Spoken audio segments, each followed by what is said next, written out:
Урматтуу ушул жерде отурган меймандар жана мен сиздерге өзүм көйгөйүм менен келдим.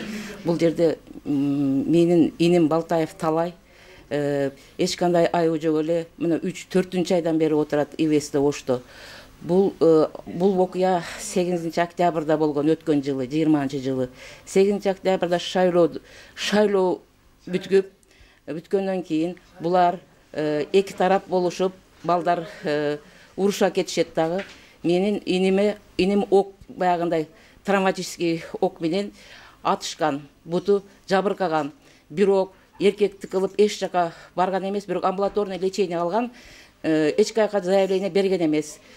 Жабыркаган заявление менен арызданбастан эле жабыркаткан адамдар арызданып, эч кандай күнөөсү жок. Азыркы учурда Балтаев Талай жана анын жолдош достору жөндөн жөн эле, айыбы жок эле абакта Ош шаарында отурат.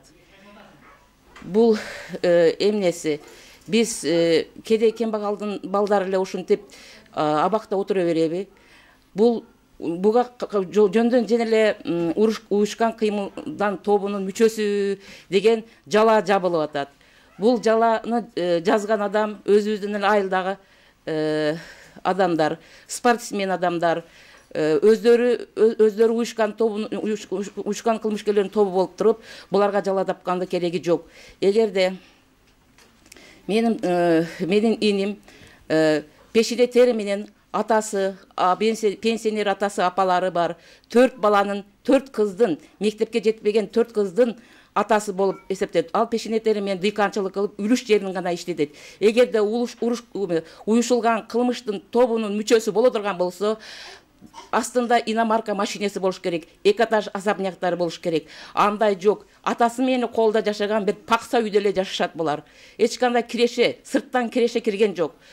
Ошол иномаркасы барлар, өздөрүнүн 2 этаж үйлөрү бар, өздөрүнүн жип машинелерде жүргөндөр ойлонуш керек. Бекерден бекер буну кереги жок. Бул жерде айыпташтын кереги жок. Булар жабыркаткан адамдар деле, тарап деле абакта жатышат, бирок булардын үстүнөн жапкан жок алар. Алар өздөрүнүн айыбын жакшы билет. Негедир буну саясатташтырды кереги жок. Бул жерде Бостонупту колдо иштеп, эми эле акча алып, балдарын багадырган маалда мынантип курук дооматка калып, 3 айдан бери абакта отурат. Эмне үчүн кедей кембагалдардын балдары постоянный курук дооматка калып эле, каякта бир уюшулган кылмыштын тобу деп, мүчөсү деп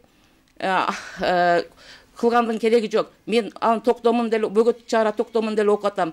Бир да туура эмес. Ал качан болсо курук дооматка калып жүргөн бала. Ал бала эми эле иштеп, эми эле колго кирип, эми эле акча таап турган жерде мынантип бала чакасыны ызылдатып, ата-энесини, орукчан апасы бар. Апасы дагы айткандай болезнь паркинсонизма деп коет. Нервтен ушул бала камалгандан бери оорусу аябай көбөйүп кетип отурат. Ошолор кимдер менен? Ошол эле өзүбүздүн айылдын балдары. Аканов Нурбек, Аканов Сапар, алардын эмнеге жатканын биздин айылдагылар бардыгы билишет. Эмнеге жатканын. Анан кийин эле эмне деп коет, Кыргызда коркон биринчи муш көтөрөт деп туруп эле барып туруп эле заявление жазып аткан. Өзүнүн чиновниктерине ишенип, өзүнүн тааныштарына ишенип, заявление жазып, каякта бир сөздөрдү жазып келгенде эч кандай кереги жок. Ушундан пайдаланып силер, урматтуу Акановтар, эсиңиздерди тааңыздар. Эмне кыласыздар? Бекерден бекер Бостонуптарды айыптап, аны менен жүргөн, аны менен ишин кылып жүргөн балдарды айыптап, не кереги бар? Бейбечара кембагал, кедей кембагалдын балдарыны өзүңүздөрдү билип жүрүңүздөр, силер дагы. Силердин тагдырын чечедирген болуп калгансыңарбы буларды? Качан болсо бирөөгө айыпты коюп эле отура бересиңер. Силерди билбейт дейсиңерби? Карадай эл бардыгы билет силерди кандай экениңерди.